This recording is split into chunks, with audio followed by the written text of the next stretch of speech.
वैसे तो पुतिन पूरे यूक्रेन को मिट्टी में मिलाना चाहते हैं। वो ज़ेलेंस्की को सरेंडर करते हुए देखना चाहते हैं, लेकिन अभी उन्होंने अपना दूसरा टारगेट भी चुन लिया है। व्लादिमीर पुतिन के टारगेट पर वो शहर है जहां मारियुपोल और बखमुत से भी ज्यादा लाशें बिछाए जाने की तैयारी पूरी हो चुकी है।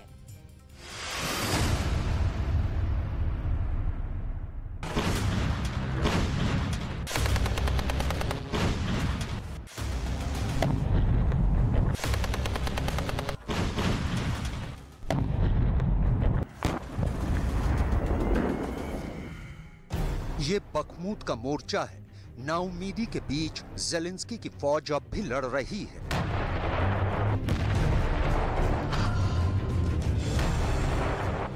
ये यूक्रेन आर्मी की T-30 तोप है और यहां इससे लगातार गोले बरसाए जा रहे हैं।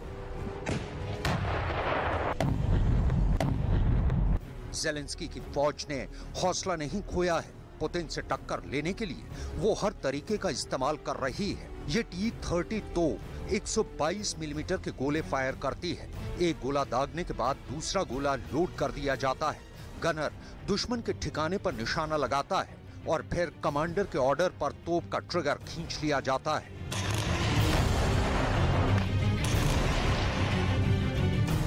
एक ही झटके में ये गोला अपने टारगेट की तरफ रवाना हो जाता है।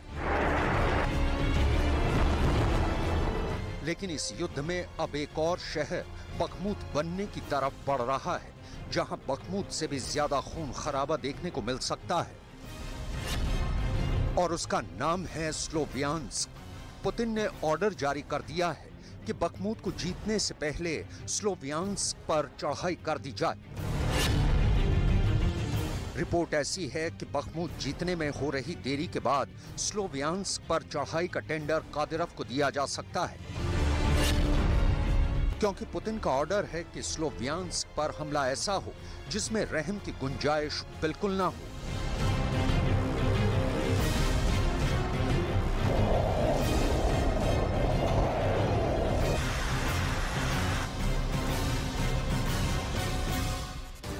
अभी पुतिन को रोकने के लिए यूक्रेन के पास हथियारों की कमी है, लेकिन वो अपने तमाम हथियारों का एक एक गोला फायर कर रहे हैं। इस T-30 तोप की रेंज 15 किलोमीटर है और 1 मिनट में 10 से 12 गोले दागने के बाद यूक्रेन की फौज को लगता है ऐसी ही बमबारी की वजह से बखमुत के फ्रंट पर हजारों की तादाद में सैनिक मारे गए हैं।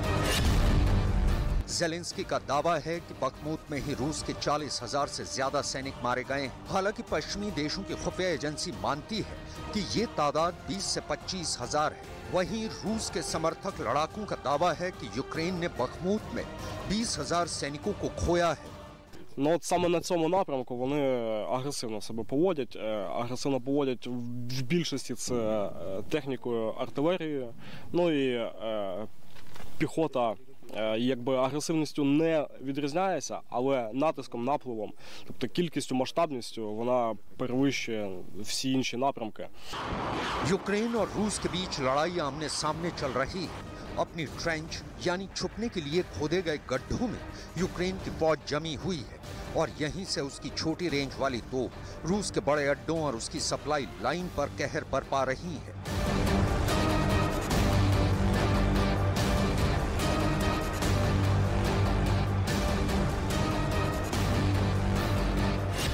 बखमुत पर करीब पूरी तरह से कब्जा कर चुके पुतिन का टारगेट साफ है। अब रूस की फौज स्लोवियांस्क की चौखट तक पहुंच चुकी है। स्लोवियांस्क बखमुत के 45 किलोमीटर उत्तर पश्चिम में है और ये शहर अब पुतिन किसी भी कीमत पर अपने कब्जे में लेना चाहते हैं। पुतिन के डर से अब ये शहर या तो खाली हो रहा है या फिर यहाँ से बहुत से नौजवान इस वक्त यूक्रेन की आर्मी में शामिल हो चुके हैं। वो रूस के खिलाफ लड़ने का कोई मौका नहीं छोड़ना चाहते।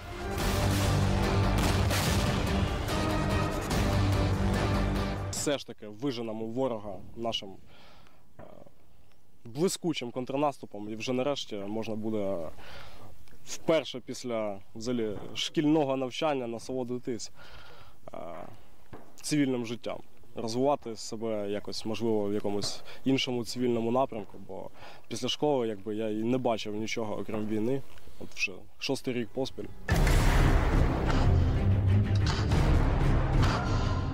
स्लोवियांस्क पर खतरा क्या है? पुतिन के सामने क्या ये बखमूत जैसा चैलेंज पेश कर पाएगा?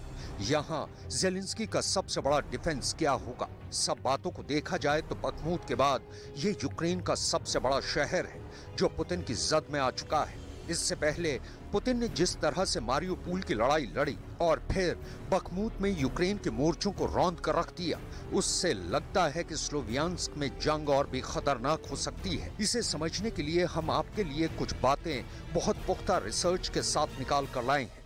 यूक्रेन युद्ध, जिसे पुतिन अपना स्पेशल ऑपरेशन कहते हैं, उसमें खेरसोन पर रूस ने सिर्फ 7 दिनों में कब्जा किया था। हालांकि बाद में ज़ेलेंस्की ने उनकी फौज को नदी के दूसरी तरफ पटक दिया। वहीं डॉनबास के ही एक और बड़े शहर सेवेरोडोनेस्क पर कब्जा करने के लिए पुतिन को 29 दिन लगे। दक्षिण की तरफ सबसे बड़ी पोर्ट सिटी मारियोपोल को पुतिन ने 55 दिनों में अपने कब्जे में कर लिया था, जबकि लिसिचांस्क को हथियाने में पुतिन को सिर्फ 8 दिन का वक्त लगा।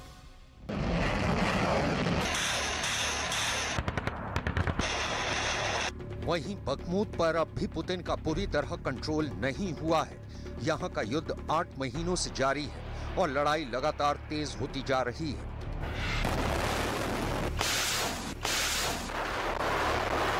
पुतिन के दनादन हमलों के बीच ज़ेलेंस्की का हर दूसरा शहर बड़ा कब्रिस्तान बन चुका है। ज़ेलेंस्की जितना चाहे छुपाए, लेकिन अब इस तरह की रिपोर्ट सामने आने लगी हैं कि रूस से लड़ते हुए यूक्रेन की 1 लाख से ज्यादा फौज मारी गई है। ये आंकड़े पश्चिमी देशों की खुफिया एजेंसियां बता रही हैं। हालांकि ज़ेलेंस्की दावा करते हैं कि उनकी सेना रूस के 1,88,000 सैनिकों को मौत के घाट उतार चुकी है।